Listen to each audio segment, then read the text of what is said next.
My name is Average Joe, and I'm a proud geek with expertise in movies, superheroes, and animation. My name is Beef Pork Ribs. I'm a fine repository of esoteric knowledge, which I suppose most people would qualify as geeky.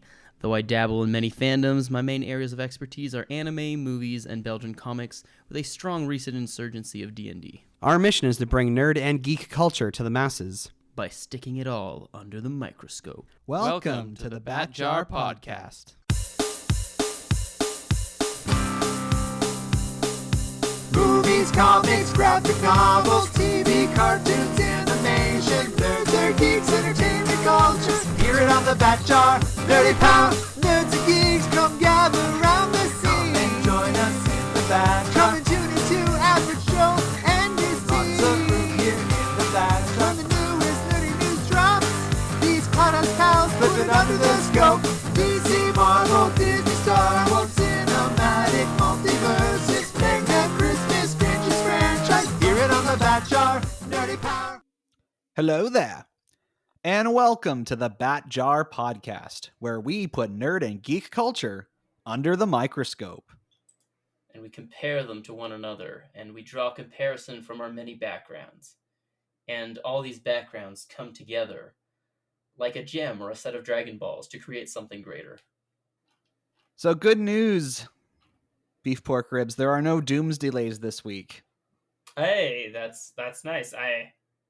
Funny, after we did that, I think it was the Weekly Planet that Mjolnir was listening to, and they also have like a similar, it seems like a bunch of podcasts have just added this kind of a similar aspect to it, because it's like, yeah, well, you know, this is a reality, especially for movie podcasts right now. It's a sad reality we have, but we're dealing with it. Yeah, I may or may not have gotten the idea from them. On their show, it's called Delays Not Dismays, but here it's called Doomsday Delays. It's not the same thing. It's totally different. Yeah, but I mean, it's okay for us to have the same concept as other podcasts who talk about movies, because unfortunately, yeah, we are more limited in what we can do through no fault of our own. That's a good point. So we are here today to talk about the new Disney movie, which I have discovered we've been saying the name incorrectly all this time. I've been calling it Raya and the Last Dragon, but it's Raya and the Last Dragon. Yeah, which interesting pronunciation, but I think it does make more sense given the general feel of ethnicity the movie is going for. I don't know how else to say that, but I think we'll talk about that, right? Yeah. Anyway, for anyone who's listened to the previous episodes, I apologize for mispronouncing Raya's name all this time as Raya. This is a movie I actually didn't watch the trailers for. I tried my best to like go into it blind, and I think I'm realizing I'm really ruining the movie going experience for myself by like watching all the trailers and everything for it, because instead of just enjoying the movie, I'm like sitting there waiting for the things I saw in the trailers and trying to understand like where those random clips fit into the movie. I don't know why I keep doing this to myself, but movies like this, I saw without having really watched anything. And I think it was overall better for me to have not. So maybe Beef Pork Ribs, you should just, if you hear me talk about watching trailers, like send me a virtual slap to remind me not to. Yeah, I'll try to remember to do that. And another thing, just to put this out there, before we started this podcast, I would listen to other podcasts like the Weekly Planet, and I would be very critical of them every time they said a word wrong, or they missed a piece of trivia, or they made any kind of mistake. And I'd be like, what are you doing? Like, you don't know what you're talking about. If I was doing a podcast, I'd never make mistakes. And I've made lots of mistakes on this podcast, said things wrong. I think I said even a few weeks ago that Dave Coulier was one of the guys in Brother Bear when it was actually supposed to be Dave Thomas. Well, you know, I don't know if I can co-host a podcast that has such shoddy research anymore.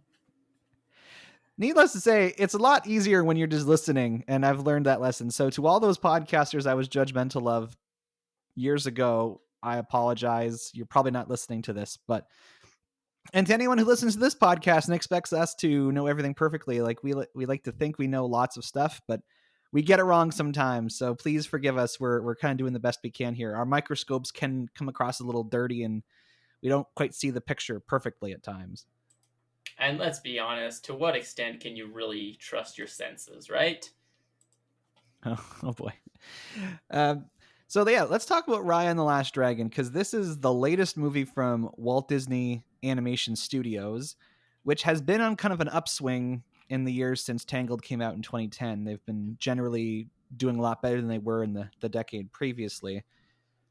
I think this movie was announced at Disney's convention, their D23, a few years ago, and I wasn't really excited at the time. I was like, oh, okay, sure. Bring on another movie. I've never really been a huge fan of dragon things. So going off of just the title, that's really all there was to it. But I think it's been the time since there's been like trailers available, and it was originally supposed to come out last November, but COVID, so it's actually gotten a relatively short delay, I would say. If you really think about it, it's only a matter of like 4 months that it got held back compared to some of the movies we've talked about before. But I know Beef Pork Ribs, you haven't actually had a chance to watch the movie yet, so we're going to be talking about the film in a way that will hopefully incentivize you and others who have yet to see the movie to actually watch it. I mean, to be fair, I was less, partially because I didn't watch it and then wanted to be able to have something intelligent to say, but also because, because I had a little bit of time. I was less diligent, and I did watch trailers, and it does seem like something I would want to watch even just from the trailers. So we'll see. This discussion doesn't have much to do to sway me in that direction. So Beef Pork Ribs, since you weren't in that episode a few weeks ago about Disney's recent animated movies, are you on speaking terms with Walt Disney Animation Studios right now? Are you enjoying the movies they're putting out? I mean, I'm having more and more trouble remembering which one are Disney and which ones are Pixar. So we got Tangled, Big Hero 6, Moana, Zootopia, Frozen. Yeah, I think they're doing those ones. Yeah, I'm gonna say is pretty solid thus far. I mean, Ralph Breaks the Internet, though, I still haven't seen, but yeah, no, so far those were all pretty solid other than Frozen 2. And I didn't like Frozen, but I can admit that, it wasn't a terrible movie. It was just very annoying to hear a lot of people sing the songs constantly. Fair enough. Well, since you haven't seen it, maybe I should make an attempt at trying to summarize the plot for everyone, or unless you want to take a stab at it based on what you've seen in the trailer. I mean, I can definitely do that, and then I know there's no spoilers. There you go. Let's hear it. So give us the Blu-ray case description for Raya and the Last Dragon. This world has changed. Our people are divided. Love is a bridge. Raya, my daughter. Trust is a gift. We can be unified again. Give it and it gets better. But someone has to take the first step. My father believes we can make a better world. We need to work together. My girl Raya and I are gonna fix the world. I too wish to join this fellowship of Patickery. Let's go. In theaters and on Disney Plus with Premier Access. Note to self, don't die. What is happening? It may feel impossible, but sometimes you just have to take the first step. Rated PG in theaters or ordered on Disney Plus with Premier Access March 5th. I got in the grimdark past of this enchanted land whose name I forget, there is only war. That's a Warhammer reference for those who are paying attention. But a kingdom torn by war for centuries because people just can't understand each other. And in the midst of this war, a young girl, trained by her dad probably, and her pet armadillo and other sidekicks, including a monkey con baby, seek out to find the crystals to unite the dragon to bring peace to the world. Also, there's one leader who doesn't want that to happen. How far off am I? You're in the general ballpark. I think that kind of hits a lot of the high notes.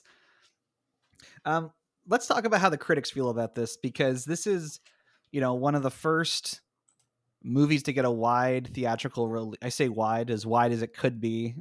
They made a notice saying that like New York City was opening its movie theaters for the first time with the release of Raya. And that's still like 25% capacity. So it's nothing like massive, but New York movie theaters have been closed since like 12 months ago. So it seemed like a big deal, which means that more people are going to see it and it's in theaters, but critics still are seeing movies. So what would you, based on what you've heard potentially like buzz around the movie, what would you guess the critics are saying with like the Rotten Tomato meter? It seemed... I don't know what critics have been saying, but from what I've seen and what you told me just before we started recording, I'm going to go in the mid-80s. Mid to high 80s. So with 250 reviews from critics, it currently has a 94% on Rotten Tomatoes. Wow. Better than I expected. Yeah, so like Disney movies in general these days seem to score really well with critics, and this movie has a lot of strong female protagonists, and even though it's set in a fantasy world, it does draw a lot of inspiration from South Asian countries. So there is a lot of representation on display that has not been in a lot of movies or even Disney movies. So I'm sure like some of the appreciation comes from the fact of how unique it is and how it is doing things that movies haven't done before. And while there are elements of it that kind of like you've seen before in other kinds of movies and stories, there are elements that are perhaps refreshing and new for critics that they want to kind of give the movie praise for. Audiences, on the other hand, they like the movie, but not as much as the critics do. So if you had to guess what the Rotten Tomatoes audience score is, what would you say? 85.8. Unlike the Bat Jar, Rotten Tomatoes refuses to do percentages, so it's just a solid percentage. But you are correct. The audience score currently is 85%. Oh, well, technically rounded up, that would have been 86, but yeah. So that says it's an overall like well-received movie if audiences and critics are saying good things about it. Now, talking about the box office and how the movie's done financially is very interesting, because as is with the case with every movie these days, it has I guess you would say a dual release strategy. On one hand, it is being released in theaters for people to go and watch. And on the other hand, it's available for premiere access on Disney Plus in the same way that Mulan was last September. I have this sneaking suspicion it's doing better than Mulan did. Well, I tried looking up information about like how much money it has raised on Disney Plus, and either I'm not Googling the right things or that information hasn't been made public yet. They did release, there was an article saying that Disney Plus surpassed 100 million subscribers in the last week. So maybe there's a suggestion that, the fact that Raya was being released on there helped increase more subscribers, but I don't know if that's also because of WandaVision. Yeah, because that definitely has been building up a lot of buzz. Well, and the last time we talked about Disney Plus, they had just reached 80 million subscribers. So like they're definitely it's still like a significant increase. Yeah, like they're seeing steady growth. So we can presume that perhaps in some way the increase in Disney Plus subscriptions has come because Raya was going to be on there. But in Canada, the premium access is like $35, and if I'll talk about my experience actually going to a theater to watch the movie, but for my roommate and I to go see the movie tickets for both of us kind of amounted essentially to the amount we would have had to pay for the premiere access. Now, of course, there's a difference between like experiencing a movie in a movie theater and watching on my roommate's TV. Now, granted, it's a 60-inch TV. We got a sound system hooked to it, so it's pretty nice, but it's obviously not the same as a movie theater. But still, if for whatever reason the movie wasn't available near you or you didn't feel comfortable going out, I think they could afford to like have it available for less, but it's not an outrageous price if you're looking for like to see a movie brand new, hot off the presses at home. Yeah, and I mean but it was a similar thing for Mulan, and although that one definitely don't think was worth it, but given the scores and what I've heard you say and the previews, I definitely think this one may actually be worth it. So we don't know how well it's done on Disney Plus. We're not even really sure how many new subscribers Disney Plus got because of this. But we can presume that Disney Plus and Disney have gained some money because of this, because the difference between showing a movie in theaters and showing it on your own streaming service is that you, as the movie company, gain 100% of the profits instead of having to split it with the movie theaters. Apparently, I don't know if this is true, but I heard that like up to 60% of box office revenue is shared with the movie theaters and partnering production companies. So when you hear about like a total gross a movie makes, only about like 40% of that actually goes back to the studio that produced it, which I guess makes sense. Like the movie, like Disney does not own movie theaters, so like there should be some benefit. Like how would movie theaters make money if they didn't get a cut of the Yeah, profits? but at the same time, you also have to account that the movie theaters don't own the rights, and a movie like this, I'm sure, will make a killing off of merchandising as well. Yeah, and that's true. There's other ways that Disney can make money off of this. So looking at box office numbers, it's actually just really sad, to be honest, just in general, because we were at a point in 2019 where we had like 6 or 7 or 8 movies gross $1 billion. Like people were going out to the movies more than I think they had in years. And of course, now with COVID-19 being in place, movie theaters in a lot of places are allowed to be open, but they have to be at very reduced capacity. So Tom and Jerry, I mentioned this last week, the Tom and Jerry movie that came out 2 weeks ago has the highest opening weekend of the pandemic era with $18 million. That's pretty good. But I feel like Raya might be possibly able to catch up to that. I mean, the weekend's not over, but... Well, Raya had you its know it's first sitting at. weekend last week. Oh, right. That's true. This was its second weekend. So to my shock and awe, Raya did not beat Tom and Jerry's box office its first weekend. Knowing it did make 18 million, do you want to take a shot in the dark and to guess how much it actually raised? 13.7. Lower than that. It's actually Ooh. 8.5 million. Oh, that is disappointing. Now, people ask why. Like, how could a movie about Tom and Jerry, some of the most obscure cartoon characters there have ever been, maybe it's in my mind that maybe to other people they're not obscure, but to me they're kind of like very like low on the totem pole in terms of. Well, I mean, perhaps, but also I'm assuming this Tom and Jerry didn't have a dual release as well. Well, it had in the States, it had the simultaneous HBO Oh, Max release. Okay. So people could watch it on HBO Max for free or go see it in theaters. Interesting. And as the second weekend comes to a close, Raya has grossed an additional 5.5 million. So it only had like a 35% drop, and it's still number one at the box office for this weekend. So it's also averaging about 2,000 theaters that it's showing in across North America, which again, most wide releases pre-COVID were like over 4,000, 4,500 theaters were showing movies. And now obviously like not only is there like half the place is able to even show the movies, but the screenings that they're able to have to have far fewer people. So I think it says something that a Disney movie made less money at the box office than a Tom and Jerry movie. Yeah, I mean, I'm not sure what it's telling of, but I think there might be part of it, though, that, again, because HBO Max is a little bit newer and doesn't have quite as many other services that people are hyped about or shows that people were very excited about, it could just be that Disney has just a lot of people on their streaming service already, which... Like, I feel like if you have the Disney streaming, like if you have Disney Plus, it makes it more likely that you would use that in order to watch the movie instead of going to a movie theater. Like, I don't think it's necessarily the quality of the movie, although I haven't seen the Tom and Jerry movie. Maybe I should. Maybe it's 100% worth seeing now because of that, but I somehow doubt it. Well, of course, people all over the internet have opinions and they have thoughts and theories.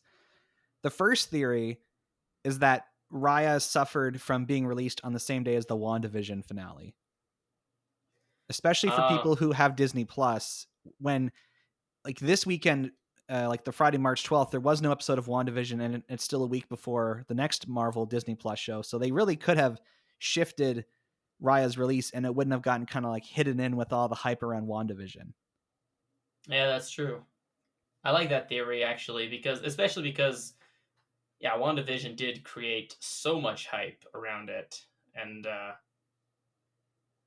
it's something that most people didn't.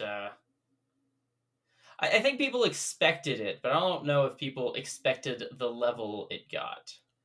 You know what I'm saying? Yeah, and that like that it does and doesn't answer the question of the box office. It does, because we don't know, like, are there that many people in the US and Canada that have Disney Plus that just chose to watch the movie with the premiere access instead of actually going to the theater? That's unclear. Another thing, I've heard about this for a while now, but apparently Disney has very kind of like strict rules for movie theaters about showing their movies. And because Disney has kind of the keys to like some of the most popular intellectual properties and the biggest franchises, movie theaters generally kind of have no choice but to agree to their demands.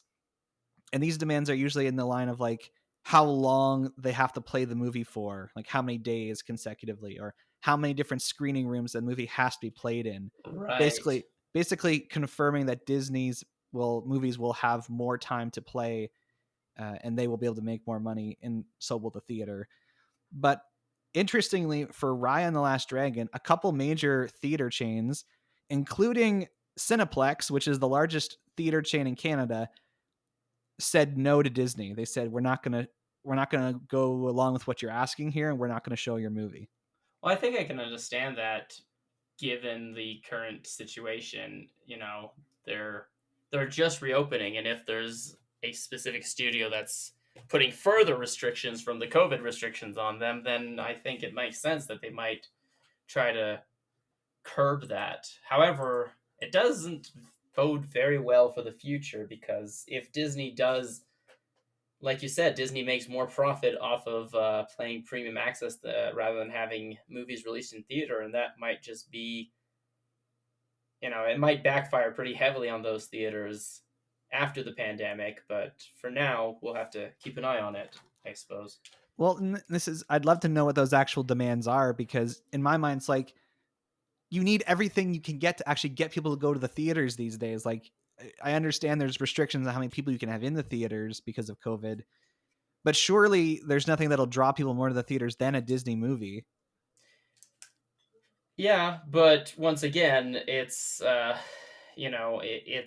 also if they were insisting that the movie play for a certain amount of weekends, or in more, like significantly more theater rooms than they thought they could actually fill, then it becomes perhaps more expensive than it would be to actually just have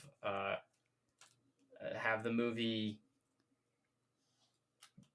not released. You understand what I'm saying? Like, I feel Yeah, like especially when you're at lower capacity, if you don't believe that the Disney movie is going to do enough to counteract the measures that are being asked, then it becomes a gamble. But especially because I feel like in Canada, it's not exactly everywhere that is available yet. It could be just a matter of people realizing it's not worth it.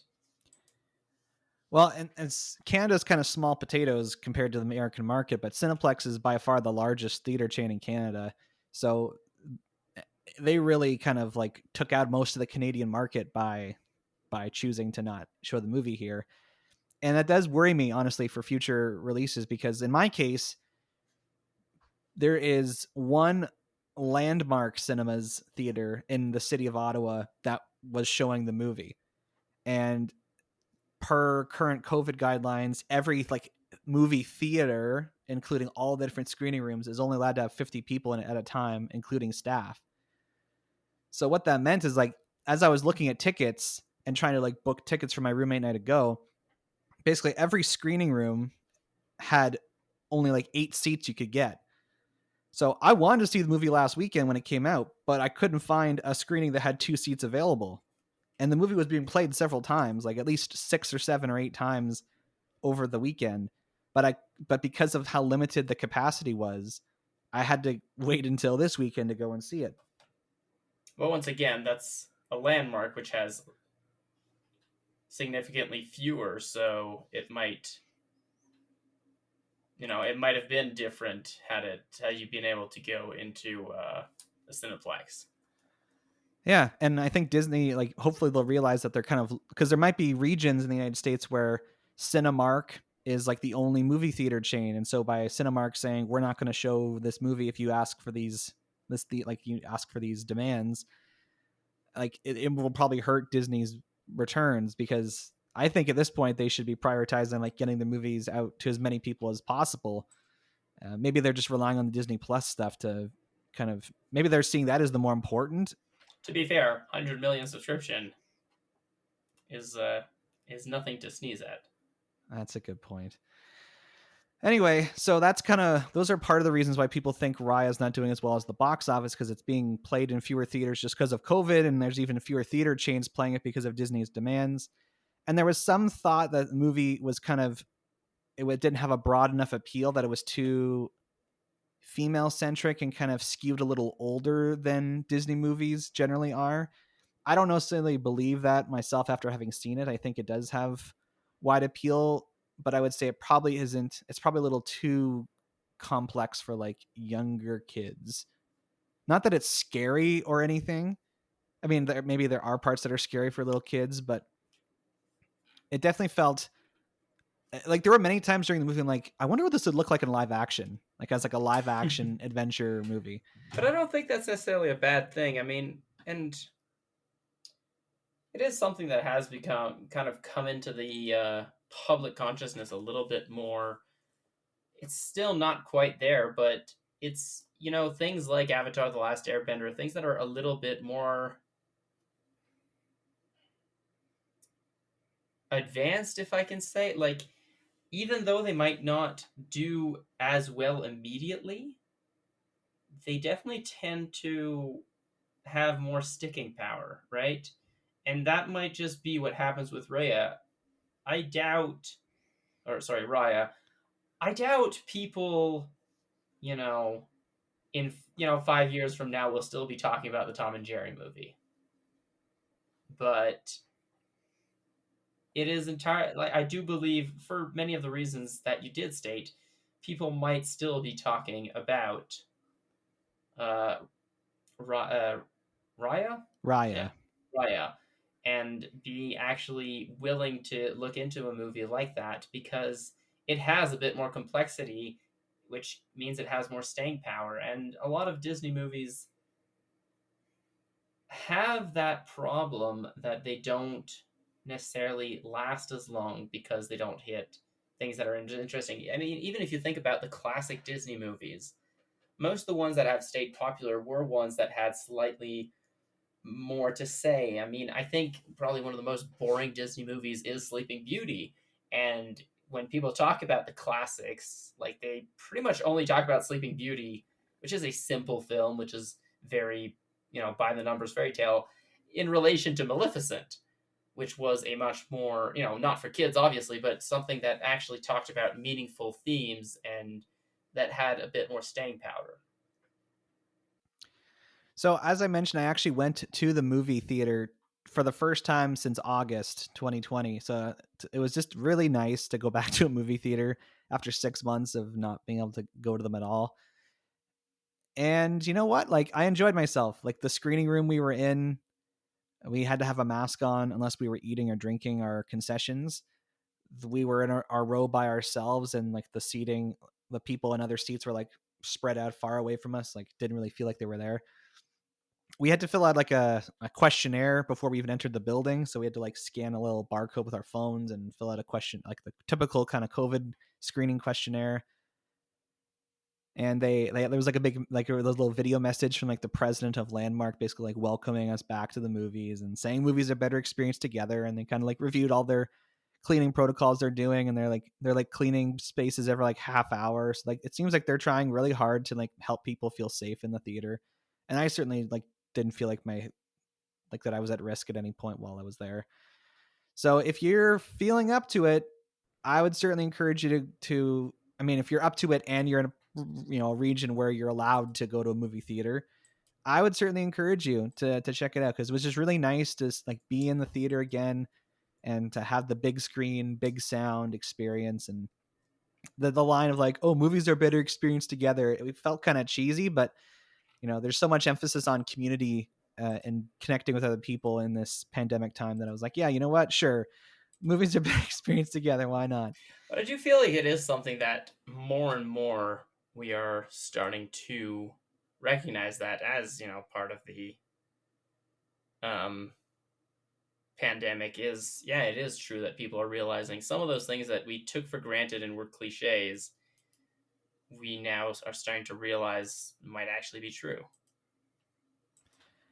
And there was this one guy who not only was his phone on, not only was the sound turned on, not only did he get a call, but he actually answered it and started talking while the trailers were happening.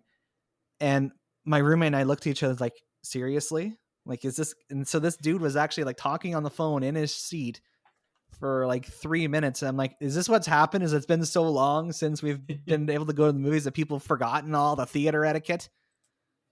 Did you still was there a pre-movie segment calling him out? There was, but for a while we thought we were going to be the only ones there, because it wasn't really until the trailer started that other people started rolling in to fill out the seats. So he missed that. I see. But luckily his phone only rang one more time during the movie, and thankfully like the sound of the movie was louder than he was. So people, just a reminder, if you're going to go to the movies, silence your phones, and if you need to take a call, leave the screening room and take it in the hall, because I don't want to hear your conversations while I'm trying to enjoy a movie. All right, rant over. Rant worth having. Now, you have mentioned Avatar: The Last Airbender, which just seems to keep popping up in this podcast as of late. And I'm very thankful that I finally got through and watched that series, because I feel like it can help me appreciate Raya. Even I'm making that mistake. Raya and the Last Dragon. Because there is a bit of a connection here. They're both animated properties that are set in fantasy worlds that are heavily inspired by Asian culture. So when there was the one trailer that came out and it showed Raya as a little girl, she was dressed very similarly to Katara, one of the main characters from Avatar, and people were like, oh, like they're really ripping off Avatar. And I read an article today that kind of spoke into that. It's like, it's not that it's ripping off Avatar, it's just kind of, it's doing a similar idea. And it's like, Avatar doesn't have to have like the exclusive rights to doing fantasy stories based, like inspired, not even based on, but inspired by Asian culture. To be fair, Katara and the northern and southern water tribe are more inspired by Arctic Circle Aboriginal cultures, but I do see what you mean there. It did look a lot like what she was wearing. Actually, the uniform she was wearing in the first trailer, I remember exactly which one. It actually looked a lot more like what she was wearing, what Katara was wearing on her stealth mission with Zuko, which is Japanese inspired. So never mind. But yeah, it did have a little bit of that feel, but at the same time, as far as I can tell, that armadillo is supposed to be an armadillo, not an armadillo bear. Those monkeys are pure monkeys. There are some like animal mixes. Like there's definitely some of that going on as well. But I mean, at the same time, there's also, it felt like the concept, and maybe I'm wrong, maybe you can correct me, was more akin to, the idea of, unification of China, like, whereas like different kingdoms that eventually did become one country, even though there's several different people there, if you catch my drift, rather than different countries and even continents the way Avatar has it. It felt like there was a bit more of a unification in the culture of these people, if that makes sense. I don't think there's any intentional Chinese influence here, because they emphasize like all the South Pacific Asian countries like the Philippines and Vietnam and Malaysia. No, I don't mean from the inspiration of the cultures, but more in the like geopolitical inspiration for what's happening. It does seem more like it's more several countries that are close together and that could be united, but that are slightly like more like warring states, China, if you know what I'm talking about. And that's where it is kind of like Avatar: The Last Airbender, because in here there's 5 different kingdoms that they were all originally one big country, and then there was some inciting incident that kind of led to their kind of splitting apart.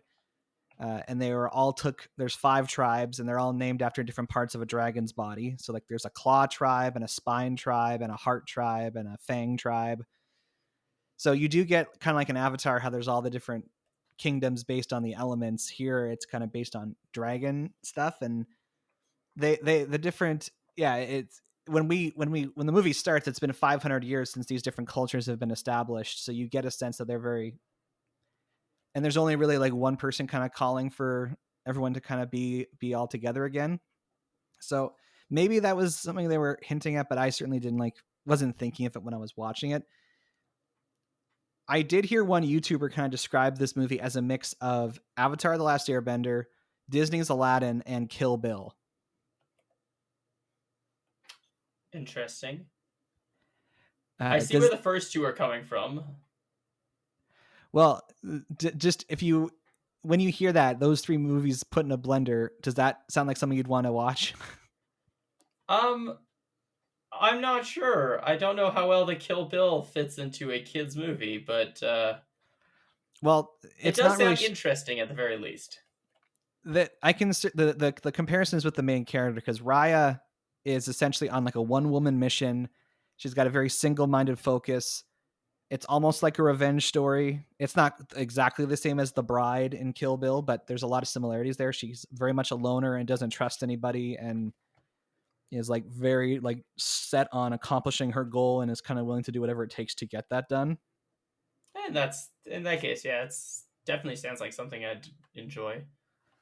I also, for my own sake, I also will compare it to the anime Dr. Stone, because literally the evil thing in the movie turns people into stone. And so when the movie kind of hits its main plot section, there's like a huge section of the world that has been turned into stone.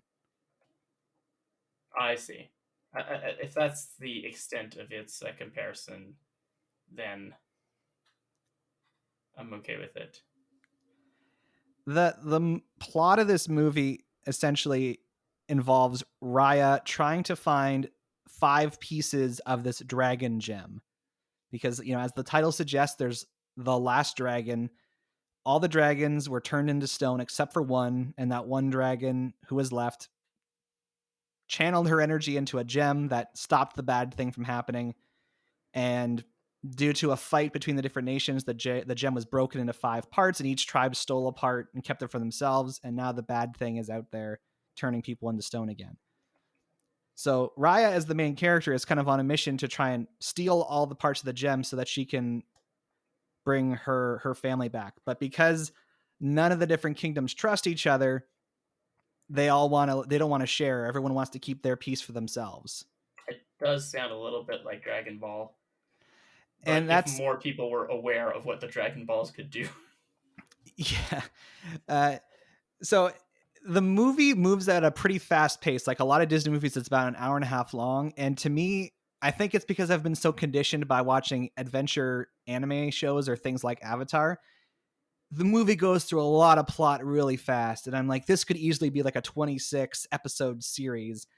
Like, for example, she goes and collects or tries to collect all these different parts of the gem, and then the movie still goes on and there's still more happening. I'm like, this could easily be like a story arc in and of itself. And again, I think shows like Inuyasha and Dragon Ball that have kind of done those sort of stories of trying to collect things and it taking a long time, has sort of conditioned me to expect that it would be a lot harder than it does come across in Yeah. this movie. But here's the thing. Does the character development suffer as a result of it? Because I think that's the most telling thing of should you have done a TV show instead of a movie is, are you still able to have good character interaction and good character development despite that kind of shorter runtime? Because if so, I think it can still work, right? Because, I mean, that is part of why doing things the other way around, adapting a TV show into a movie, I mean, in the myriads of problems that the live action Avatar, The Last Airbender movie had, one of them was that you just did not get to know the characters. And partially it's because they started the characters at the beginning of the movie similar-ish to how they were at the beginning of the show, but they didn't have an entire season to build them up and have you realize who these people are. It just didn't have the time to get the build up, and some of the characters, like for example, the character arc of Sokka in the first season, the very first episode, Mjolnir keeps repeating she hated Sokka in the first episode, but by the end of the first season and beyond, her favorite character, right? And so if you have these characters that you feel could be something but just didn't really work, then I'd say you can give the benefit of the kind of, yeah, this should have been an adventure. But at the same time, you can't expect everything to be an anime also. Yeah, and that's, again, maybe I'm being too critical. And to answer your question, the character development does not suffer for the shorter runtime. They find ways to kind of her to meet different characters along her journey that kind of like not only lead into like the themes that they're going for, but also to kind of expand the world and see the different lived experiences of the people who have lived in this world. So it actually like is to the movie's benefit. And for people wondering, there's no musical numbers. There's no real romance in the movie. It does feel a lot like an action adventure film. And it feels like a return to some of the more, I guess, experimental Disney movies. Like, I mean, Big Hero 6 wasn't all that experimental, but it was all these things I just said. It was more of an action adventure movie with no real romance and no musical numbers. And I'm even thinking like farther back to movies like Treasure Planet and Atlantis: The Lost Empire that did not do well financially, but were trying to break the mold, I guess, as to what you could expect from a Disney movie. And again, to go back to my earlier point about, trying to see, difference between this and Tom and Jerry, people still talk about Treasure Planet. People still talk about Atlantis a lot more than some other, I feel like more people talk about Atlantis and Treasure Planet than, like, I don't know, I've got the list of Disney movies: Home on the Range, Brother Bear, Dinosaur, even Fantasia, all those movies that came out around them. Even Tarzan, people don't talk about it as much. Or, oh, good Lord, Boulder, Meet the Robinson. I'm so sorry I missed that episode. But, like, I don't know that many people. I think Atlantis a little bit less, but Treasure Planet, a lot of people are looking at it and being like, yeah, no, this movie was doing something else and was different. And this is the kind of movie we want to go back to. But, neither one of those were huge box office. I mean, Treasure Planet flopped massively. Yeah. But it is one that people are still enjoying today. And if that's, the category that Raya ends up being in, then I think that probably is to its advantage. They actually had a martial arts consultant for Raya and the Last Dragon, and he intentionally incorporated different South Asian martial arts into the fights that you see in the movie. Like, you see fights, characters are punching each other in the face and kicking each other in the face. And like, there's part of me is like, I kind of just want to see this as a live action movie. Like, the animation that you see is very gorgeous and it looks really cool.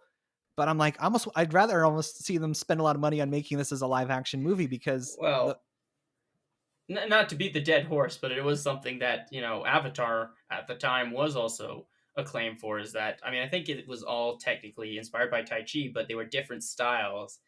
Like, the different bending were all inspired by different styles of martial art, right? And it's one of those things, it's the attention to detail. I think it's, somebody once pointed out, I can't remember, I think it was a YouTuber, about Jackie Chan movies and like how most of the fight scenes are set to music, and it's a thing you don't notice until it's not there. And I think there's a similar thing, like for fight scenes, you don't realize how much of an impact it makes to have them be realistic until you see something where they aren't, and you're like, oh, this looks wrong. Well, anyway, I was like, this is awesome. Like, this is splendid. I will say they show some kind of like the storyboard kind of animatics during the end credits, and it just made me want to see a 2D animated version of the movie. I'm like, I can see how these character models would work in 2D animation. The 3D animation looks nice, but I don't know. Again, maybe it's the anime fan in me, but I just really enjoy traditional animation. Maybe it's I'd the be Tatarsky fan in you too. Yeah, I'd be happy if they did what they did with Tangled or Big Hero 6, where they do like a 2D animated spin-off TV series about this afterwards. I'd be totally fine for that. But yeah, Raya herself, she is technically a princess because she is the daughter of the chief of one of the kingdoms. And yeah, I still have a problem with that being a definition of a princess, because that makes Pocahontas a princess, even though culturally that makes no sense. There's also at least one other prominent character in the movie. Her name is Namari, who is technically a princess as well because she's the daughter of the leader of one of the kingdoms. So this movie gives us two different Disney princesses who know how to fight really, really well. And unlike Mulan or Moana that kind of like get involved into combat situations incidentally, like these people are trained fighters. And needless to say, if like there was a battle royale of Disney princesses, I would want these two on my team because they know how to fight. And very interestingly, the major theme of the movie, it might be a little. I'll be curious to hear what you think after you watch it because it does feel really on the nose at times, related to the idea of trust and forgiveness. But I think it works well, and it makes Raya an interesting protagonist because she does have trust issues, and it's hard for her to kind of let people in, and she's kind of running around trying to make everything happen on her own. It's pretty neat. There is a dragon in this. It's kind of in the title. There's this the dragon in this movie. Its name is Sisu, and she's played by a comedian named Aquafina, who I'd never heard of until recently. I saw her for the first time in the Jumanji sequel, where she plays one of the characters in the video game. But she's very talented, and hey, she did a very good Danny DeVito she did impression. yes. So that's something.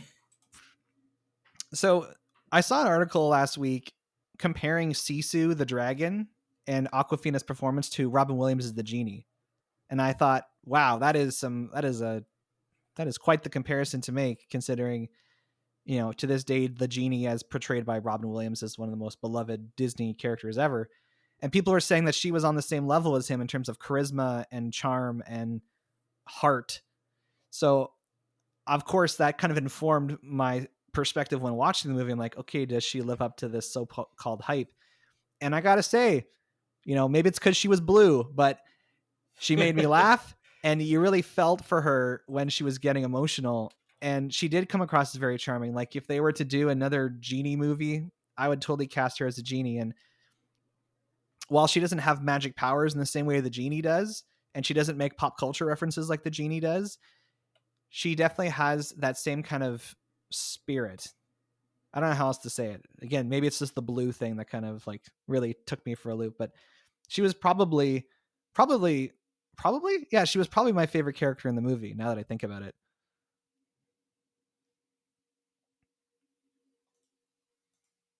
Sorry, I had to sneeze.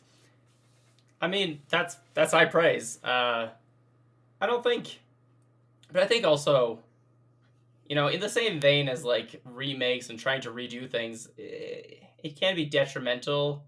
I understand like making the comparison for the level of like charisma or adding something to the movie, but you always have to be careful when you make claims like that, because it can be very hard to not just to live up to the hype, but also to have positive comparisons, especially when it's something that has had nostalgia set in. But we'll see how it goes.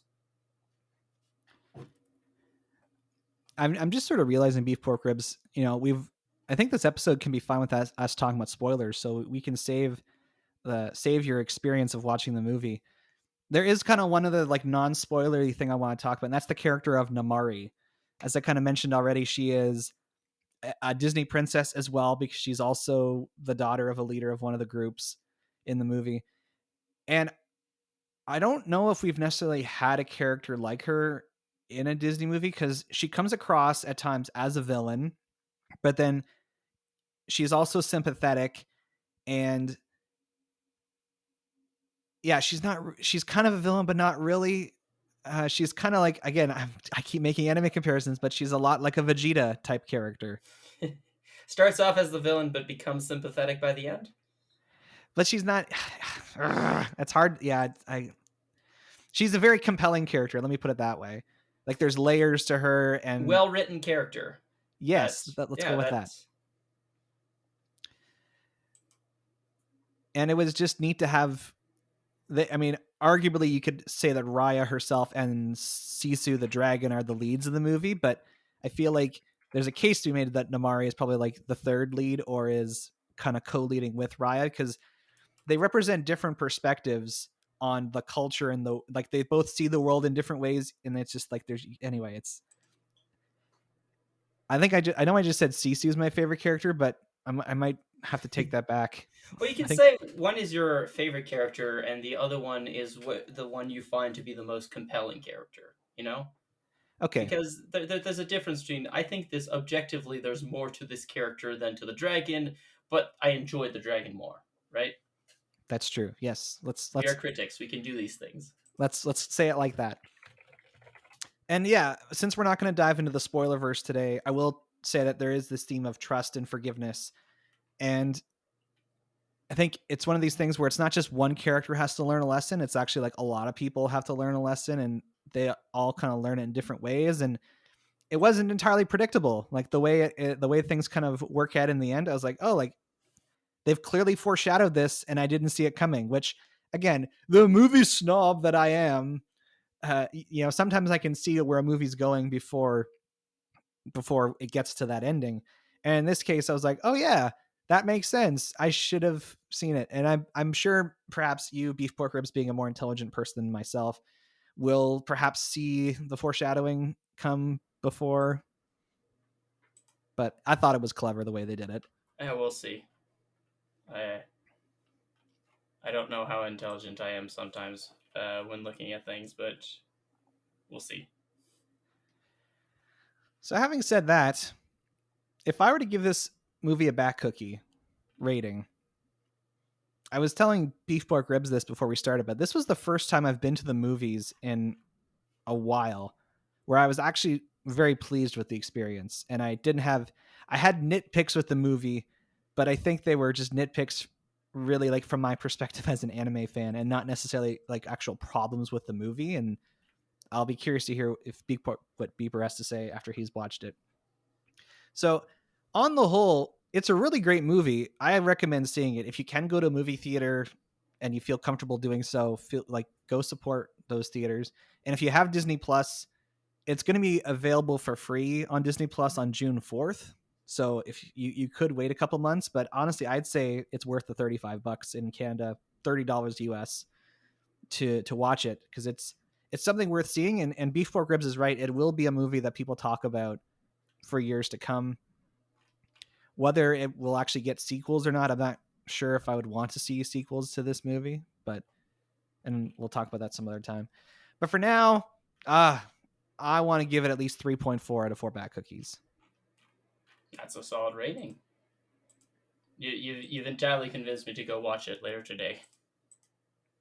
There you go. So if you Although like talk about 2D animation has also made me want to watch Samurai Jack. If you are like Beef Pork Ribs and have been convinced, go watch the movie. You know how to find it. It's available on Disney Plus, and it's in theaters now. If you want to reach the show, you can send us an email at batjarpodcast@gmail.com. Or you can tweet us at The Bat Cookie Jar. You can find the Bat Jar Podcast wherever you listen to podcasts, including YouTube, because we got a channel. Share our posts on Facebook, write reviews, give our shows a rating. This will help all people join us inside the Bat Jar, and we appreciate it dearly. So, Beef Pork Ribs, next week, I don't know if you've been counting down the days like I have, but this week, it is coming. Do you know what it George is? Washington? No, I know what it is. It's the Snyder Cut. You sound so enthused. I think my level of enthusiasm in that last sentence was a little higher than I think it should be, personally. I mean, It I've could be talked great. about it. It's a dangerous precedent to have. It's a weird thing to do. I understand other people's side of it as well, like why people are excited, but is it really worth it to give a movie company the license to remake a movie completely because we didn't like it the first time? Like, if you don't allow people to fail, they won't succeed in the future. Well, we'll know for sure next week, because indeed our next episode is going to be talking about Zack Snyder's Justice League, or some people call it the Snyder Cut. If you want to prepare for this episode, it comes out on March the 18th. So if you live in the United States, it'll be on HBO Max. If you live in Canada, where we are, it'll be available on Crave. And you have to make sure you have the movies add-on in order to access it on Crave. So I've never been a subscriber to Crave before, but I've signed up for 1 month explicitly for the sake of watching this thing. It could be a train wreck. I'm totally open to that, and I think it'd I'm be entirely expecting it to be better than the original, but not good enough to warrant all the hype and all the craziness. That's my prediction. We'll find out for sure. So come back to the Bad Jar podcast next week when we talk about Zack Snyder's Justice League. And until that time, I'm Average Joe. I'm Before Cribs. Catch you on the flip side. And always, always fight against Aku.